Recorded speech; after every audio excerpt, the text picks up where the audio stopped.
Welcome to our pilot episode of Riffs, Myths and Memorabilia. I'm Albert. I'm Peter. And over the forthcoming YouTubing, we shall be YouTubings. Is it the YouTubings? It's a YouTubings. We will be discussing Riffs. Myths. I can never say that one. Myths. Myths. And Memorabilia. Hey. I can't say myths. Myths. Myths is a difficult word to say. Albert's going to be playing some guitar.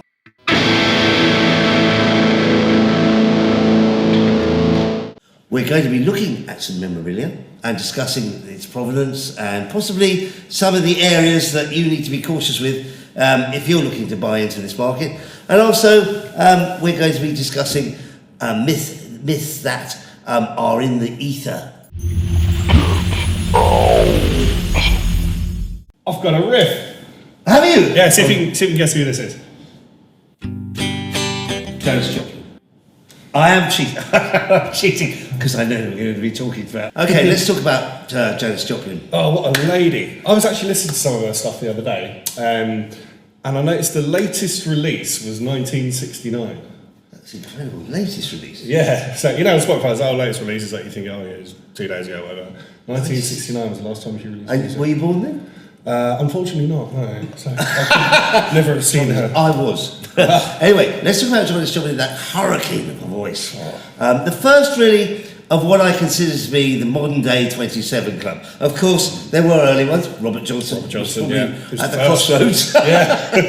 Excuse that expression. Yeah. And but of the modern day 27 Club, certainly Janis Joplin, who died on the 4th of October, 1970, I think it was 4th or 14th. That explains the latest release date then, yeah. In the landmark Motor Hotel, a tragic loss to the music industry, but the beginning of that set of deaths, Morrison, Hendrix, all very close to each other, and the 27 Club we commonly refer to these days. Yeah.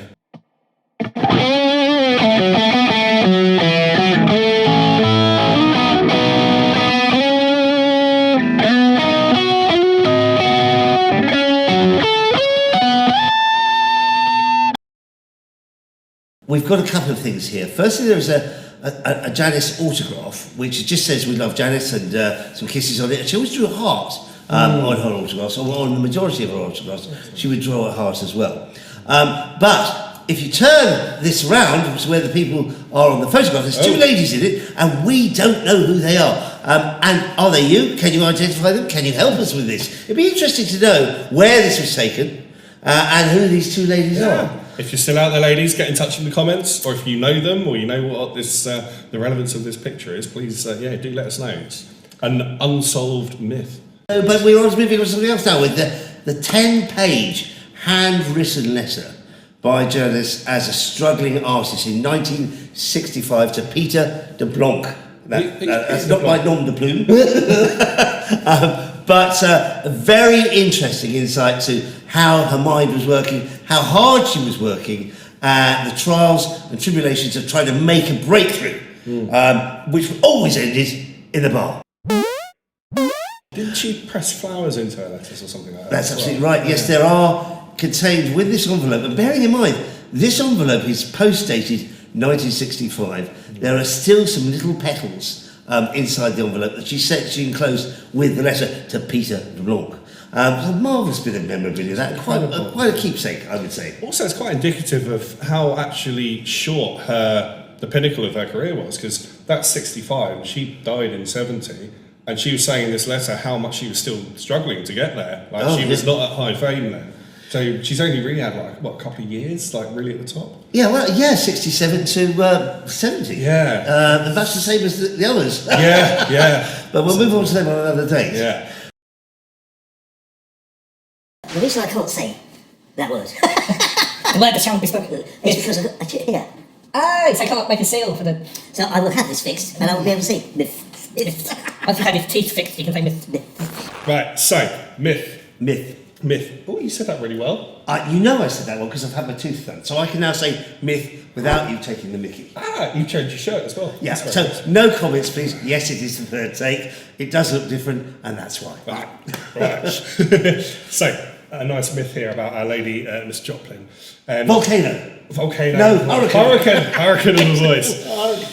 She's in the, I think it's Paul Stevens Club, so sort of 68, 69, and none other than Mr. James Marshall Hendricks is on the stage, and he's belting out this soothing as follows.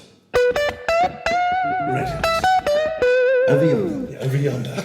So he's up there absolutely demolishing it, as only Jimmy did. And Joplin's in the audience, just having a great time. At this point, Jim Morrison walks in. Now, I know you're a big Doors fan. Oh, big. So you would not be surprised to hear that Jim Morrison is absolutely dribblingly drunk. And he's poured himself into this club and yanked Joplin's hair and is just trying to be centre of attention. And she's obviously like, what are you doing? I think there's some friction between them at the time anyway. But anyway, he's made round to the side of the stage. He's got up on stage. He's trying to take all the attention away from Jimmy. Jimmy's still there, cool as a cucumber, grooving away. And Joplin basically had enough of this. She's like, I want to hear Jimmy. These nice people want to hear Jimmy. So she also gets up on stage. If you bought the ticket that night, you've got Jimi Hendrix, Jim Morrison, and Janis Joplin all on stage together. We need a time machine for this. Yeah, let's talk to Doctor! Doctor! So at one point, allegedly, they're all on stage together. And once she's had enough of Jim's mucking about, she gets a wine bottle Well, over his head. yes, I'm not. I need to just sort of take you back on that one. As I understand it, and this is where you can help us. Okay. Morrison drops to his knees and wraps his arms around Hendrix's legs. Hendrix is unfazed by this and carries on playing. And Morrison's that scream that he does says, "I want to suck you off!" At which point, Joplin is incensed and thinks this is ridiculous. So this is really, really not on. And I think she pours or breaks a bottle over Morrison's head. Dust and feathers fly everywhere, blood, blisters, and we drop a chord and we go for, there's a chicken house over yonder, I think. Thanks so much for watching, everyone. Hope you've enjoyed this first of many episodes on various different rock stars and memorabilia and myths. Anything you think is a bit... Riffs. Riffs? Oh, I've got riffs. Yeah, I've got riffs. I love riffs. Anything you want to enlighten us on or embellish on, if you think we've got anything wrong, or you were maybe one of these fortunate people to be at one of these events, answers in the comments. We'd love to hear from you. As always, please like, subscribe, it really helps the channel grow, and don't forget to ring that little bell. We'll see you next time.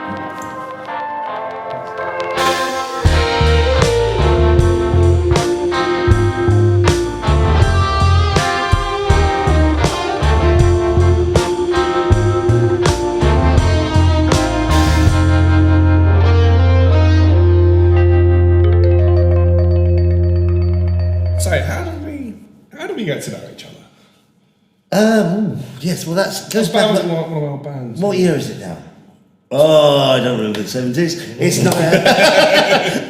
it's, 2015-ish? 15, yes. Yeah. You were playing in a band. Yeah.